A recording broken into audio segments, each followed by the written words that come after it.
Најмалку 1500 до 2000 денари му требаат на еден млад човек за да си дозволи да излезе во ноќен клуб. Во пресметката е вкалкулирана влезницата во дискотеката која се движи од 200 до 300 денари, три пијалоци кои во клубовите често не се по 250 денари, како и такси превоз од и кон домот. Енормното поскапување на цените на буквално сите трошоци ги сотри младите, а удери по нивниот ноќен живот.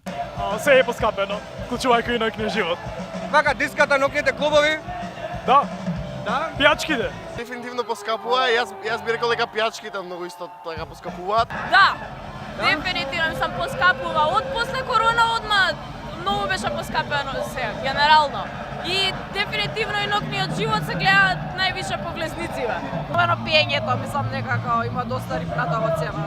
Мислам нека пијачки пред се. Ева за женско коктели, иако сега пијам пиво, за женско коктели дефинитивно. Се поскапува заедно со него и ноќниот живот. Пред пандемијата, карантините и поскапувањата, ноќниот живот во македонскиот главен град изгледаше многу поразлично. Како младите, така и повозрастните имаа различни можности за дружба и забава по полноќ. Главниот проблем беше вревата и гласната музика од локалите во центарот на градот, а не поскапувањата. Сепак, според дел од младите, ова не е најгорливиот проблем.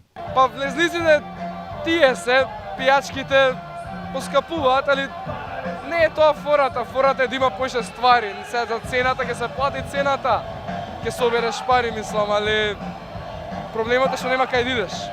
Сопствениците на локалите велат дека најголемо влијание на новите цени има енергетската криза, поради што и тие мораат да ги прилагодат своите цени. Јас мислам дека ова е повеќе од јасно, тоа што се случува глобално во светот е рефлексија и во нашиот сектор, во ноќниот живот. Значи, самата енергетска криза нели донесе до покачување на струјата, покачување на горивото, значи транспортот е поскапен, електричната енергија е за 100% покачена, така да автоматски, нели, сето тоа се рефлектира и во секојдневниот живот, не само во ноќниот живот.